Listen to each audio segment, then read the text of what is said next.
The final part of my 8-mile walk from the Tower of London to Westminster Bridge was taken along the Queen's Walk on the Southbank. In the evening, the Southbank has a really cool vibe going on. And there's lots to see and do here, whatever time of day or night you decide to visit. The National Theatre Company was founded by the actor Sir Laurence Olivier in 1963. The current building is an excellent example of brutalist architecture.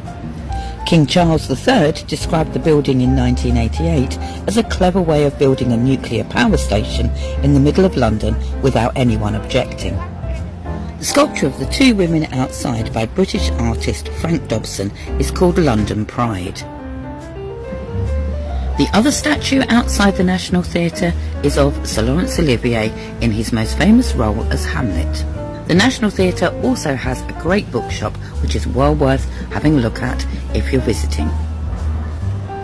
There are plenty of bars and coffee shops along this stretch of the River Thames, and of course you've also got the Royal Festival Hall and the BFI Cinema. And if you fancy getting a boat trip along the Thames, you can catch one here at Festival Pier. There are also various party boats on the Thames offering drink, entertainment and music.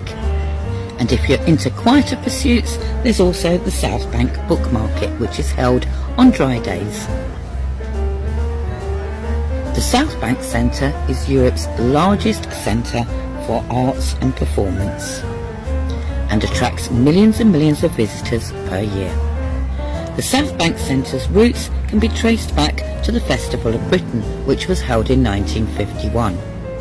And the Royal Festival Hall is the only building from the Festival of Britain that still survives. When you walk this stretch of the Southbank, you'll discover lots of pop-up bars, street food and entertainment areas.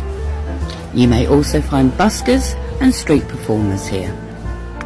On the particular evening that I went, there was a beautiful old-fashioned carousel which made it feel like I was at a fun fair, and a big London bus selling frozen yoghurt.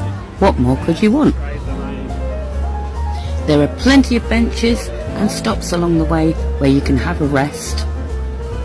And it's from here that you'll get your first view of Big Ben and the Houses of Parliament.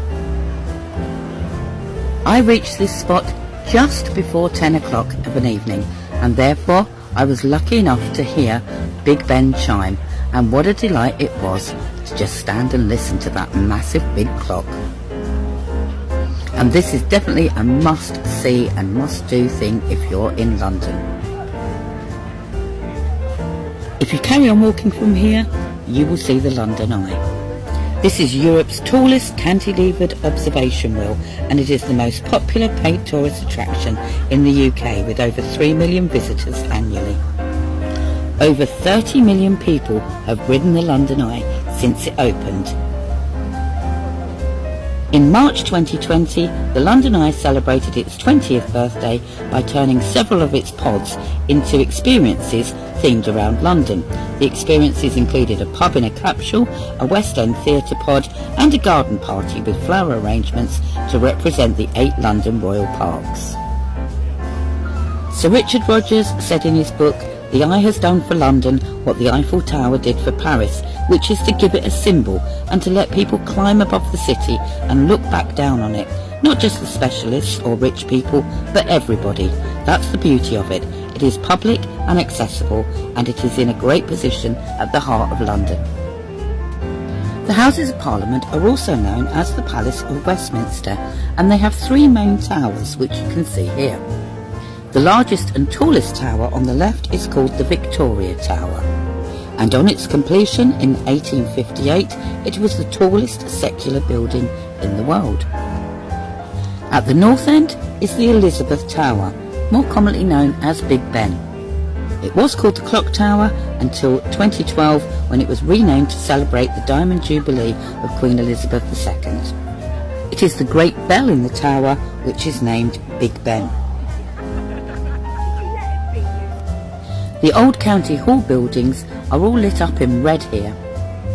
It was the home of the GLC, the Greater London Council, and it was also home to the London Aquarium.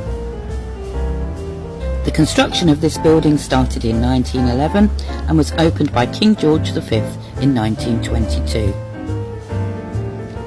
Westminster Bridge, with its green lights underneath, casts an almost Monet-like impressionist glow over the Thames, and it is really well worth coming to Westminster Bridge at the end of your walk and just taking in the night scenery. If you actually walk up to the bridge and cross over it, you'll also get some great views of the Houses of Parliament and of the River Thames from each side. There's lots of glowy tuk-tuk cars here and plenty of places to eat and drink along the way, so make sure that you stop off here for your last little glimpse of London. I really enjoyed doing my 8-mile walk from the Tower of London to Westminster Bridge. It's a walk I've done many times, and it's one of my personal favourites. If you're visiting London as a tourist on holiday and you want to do this in limited time with limited funds, then this walk is the best way to see a lot of the iconic London buildings and attractions.